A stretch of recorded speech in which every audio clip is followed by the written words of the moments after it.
Voilà. Est-ce que vous arrivez quand même à vendre vos produits au Bénin? Avant, piraterie au Balfour, j'ai même attrapé quelqu'un hier, avant-hier. Bon, ça, commissariat. Et on lit, les moditos. Bon, mais là, j'ai oublié le temps. Quand il prend Carrefour, il t'a fini là. Il a interpellé, mais pourquoi est-ce que attendu qu'il y a un joueur hein? Automatiquement, pour nous, les sommes, et portable, on voulait là, pour d'accord, c'est que il y a un mérite, bon. Et les qui t'attendent, bon. Et qu'on a déjà piraterie, mais on a fait. Voilà. Mais on a fait le aussi, ça va. Dès le monde, d'accord, que nous problèmes, nous faisons pour nous aussi, on va pas même. Automatiquement, à ti si piraterie de mais on se portable on là. Mais là oui, les timbo et ka so mi ko nous mais mi. Donc demi je fini on. Attends match nous pour les sur et des sur ma oublié tout en so eton. Mais bien mais de la jama moto ndé be non blé dans. Donc oui mo ko gan commissaire a. Ko lo mi do karo mi tonde. Ben no so bibi dra be je non do. Mi no te ko mi yen do bo mi le bio kula ma no te ko nya bio je da fa ozme ko. Ah, mais janvier on bla ko ba ndo je nyoro tita fu e kuno piraterie ça janvier sous da fa ozme. Chef o su ko ka ko. Donc nous avons mis boire to mero mais on support. Il faudrait même que gouvernement ena quoi l'on mi parce que bedion a te de ran et te kono on auto si jono kono auto ko mo yi abonné aja sa ko. Wa me de to mo ya 1000 francs 2000 par exemple. Bon piraterie ka c'est 300 400. Bon il y a de bonne qualité dans les domaines to Nigeria non sans avec mando ba point to no checker dans les domaines. Dieu n'est pas ça. À cause du temps, on a des subventions. Voilà. Surtout l'État là, il faudrait que l'État. Non, bien, mais là aussi, si j'ai pas passé talon donc quand on est nous, mais là il y a iboni nous les manquants coton subvention de na timbo et c'est des mitons et juste du miton et 4 mémoires clé miton et déjà bioto mais là mais fidèle non mais même fabriquer et déjà bioto mais subvention de ne bon taper quoi mon coton là bon nous et les noms de quoi les bons c'est do ba miton mais et non pirater de ton débloqué mi de na gbatlo fidèle carré bon micro no yi kwere donc clé na ça non ça bien miton si donc mon doje que nous ici pe quand mon coton bon nous les méraco de ko totalement pour ma pe pour foua mais ya ka wa de on ni temo fo bon subvention de ni timbon ko dans les non sunu artiste béninois les et yo kana chemi kaka mina y a dit awali voilà awali et nous allons aller sur ça rapidement monsieur Metakansa c'est en fond j'ai du mal quand même à bien prononcer les trucs qui sont en fond ici veuillez beaucoup nous excuser chers téléspectateurs voilà on y va monsieur Metakansa. Awamali blanc blanc awamali blanc oui a terre to mille awamali elo oui a terre to mille oye roto mena awamali eta siga na awam e basi bizu na awam metoka awamali blanc awamali blanc oui a terre to mille awam bando aywa kuni aywa kuni ojelo kuni aiwa kuni kushi inunde obano aiwa ndedo ne bo mondo ayin jeune bo amoro ko time ton we de bo emi ke mi na ba yon en désordre kan na ko bo ko fi gba kun to so si titea do etewe mawu don mo ko to ka na bide abie ka na wa ndo je jeune jojo ayin be si kwede wa kwede o azona bi an sekpo yonu o de. Ben si vous pouvez dire à son bon, et nous bien d'autres qui te mettons. Dès que mon bois, mon tout balance ne met tout. À mon fil en train de tout. Quand on a au bado, c'est quand on a 60 ans, qu'on fait tout. Et ça, tu es entier. Quand il y a rien, nous, à situer, pour me courir, bloquer mon fil de vous. C'est un message très fort lancé aux jeunes souvent. Parce qu'il y a tellement de désordre. Il faut manger avec modération. Oui, modération. Là, tu as 70 ans, 90 ans. En cours.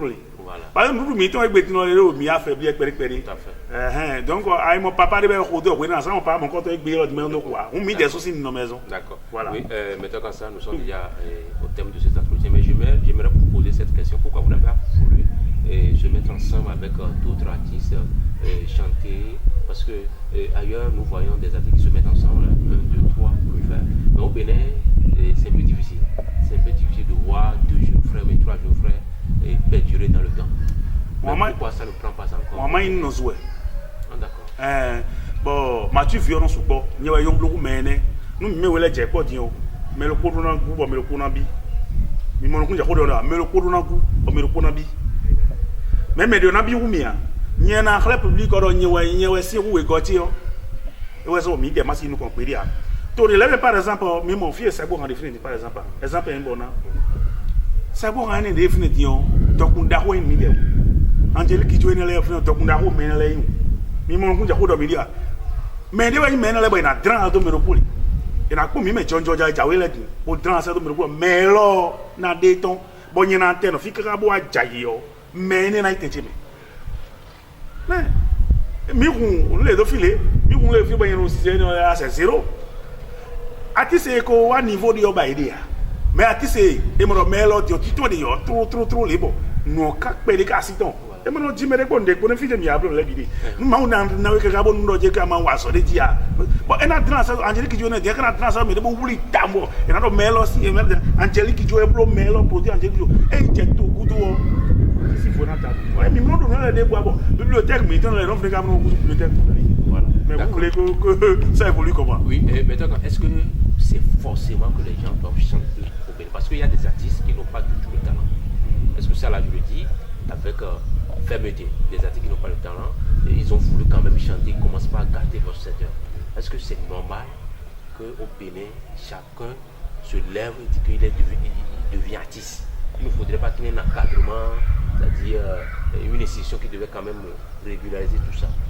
Parce que bien aussi, c'est pour nous que bon, il y a un dit on a du bonbon et nous avons des sur le artiste. Nous pouvons aider pour nous soumettre des noirs. Aïe, à ta époque, tu as deux côtés, tu as deux côtés, tu as quoi, c'est pour quoi? Quand nous sommes dans le compte, tu as invité, tu as une heure du matin, tu as 100 cas sur le compte. Nous avons des bons modèles pour nous dire.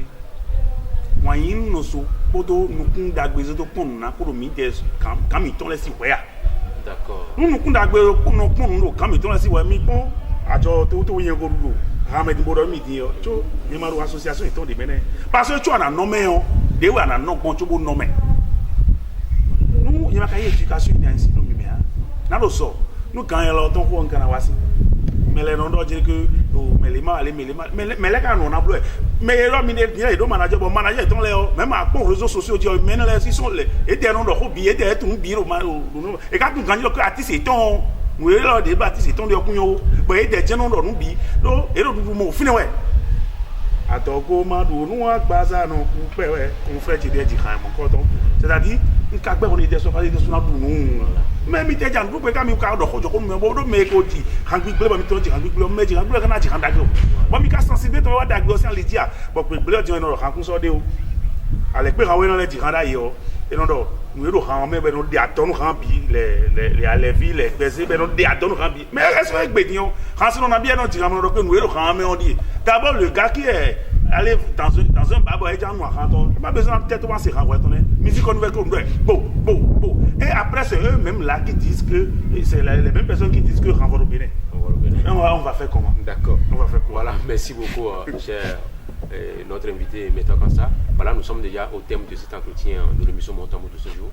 Maintenant, on va vous laisser quand même conclure, monsieur mettant comme ça. Qu'est-ce que vous avez quand même à dire à la chère population, à notre chère population béninoise et puis aussi à la population internationale pour que véritablement nos arts que nous avions bénis soient véritablement reconnus. Pour que nous-mêmes aussi, la population, nous constituions aussi vraiment la source de développement pour les artistes qui savent bien faire le travail, qui savent bien faire le job. Et ma c'est pas qu'on peut le tout tawa. Nous maintenant quand on joue au New York, il y a d'autres. En ce moment pas quoi. On met tout ya. Do mais yon no bloc pere mo que no bakladia. Bon mo don tun bloc no oui mais. Bon to ina ba anyway. Mais ma yon bla no se ja ko to mo je wisun to jilo. Mais mi alo bo. Mais de so to ta ko don bloc pere fi boy no di do. Ben we ka le yan no me boy no bla no mi yo no. Ye me ma yon no bloc le a ye de le do kweta mo pour promotion. Bon mi me ka dérouler mi de no rouler mais nous pour le canton. Maintenant donc une population est Bénéton. Ayi khasin bu khap jom ti bo population Bénéton kwa lo nu yo. Asi kan ba khofo. E yan la wa ya gbo me. Agbo to yin la ba khap jom ti akbo to ko me. Be kwa lo nu ele yo. Tu es parti à ton mi sekan. Ana je yo voto me on. Passeport international. Na bio me je yo vole do jide.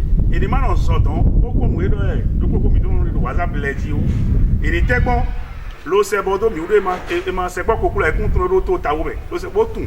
mimera zo ale mi do fi nye fon tegbe kwa zo pede anye de bon ka no wen do ben mi ton mi mo modèle que les nous avons ouais amo yon traduit mais jeni ba liba bon nous et na so on de bu vi na ho bi bele du na du to ma no khelu mais tout bien voilà merci donc je suis en train de préparer quelque chose d'accord oui on peut y aller oui, ça on est dit maintenant quand c'est clip yo do tile na pe yo c'est agbaja ezo atande malito e mento kazo atande akpombo ezo atande malito ezo maje akpombo président bien voilà on est ensemble merci là on a black appel avant tout premier voilà là je vais oui on va y aller otunando nunda we Crystal TV ma audio agba na bodo gbejewe Crystal TV ma ke yao do moena yon mendele nu kume tue na via funde lewu amo anayenda yi ka to emero to moro pele bono konu e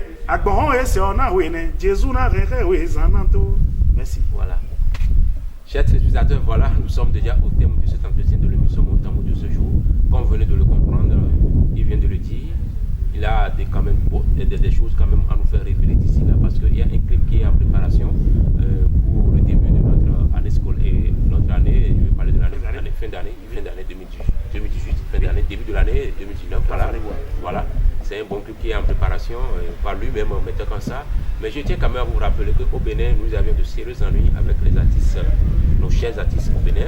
Les artistes, il y a des bons parmi eux qui font véritablement le travail, qui s'efforcent quand même pour faire découvrir leurs talents. Voilà un que nous avions reçu tout à l'heure, mettant comme ça, qui a déjà fait sortir des clips pas possibles. Et il y a aussi d'autres qui sont en cours, chers téléspectateurs, et chers amis de l'émission Montambo, de Crystal TV. Je vous invite confortablement toujours de maintenir toujours la même position pour les recevoir. Nous allons aussi les inviter sur d'autres aspects parce que nous avions constaté qu'au Bénin, il y a des gens qui connaissent véritablement le travail. Il va falloir qu'à un moment donné, on commence par le faire révéler à travers le monde entier. Merci quand même de nous avoir tenu compagnie. On se donne rendez-vous très très prochainement.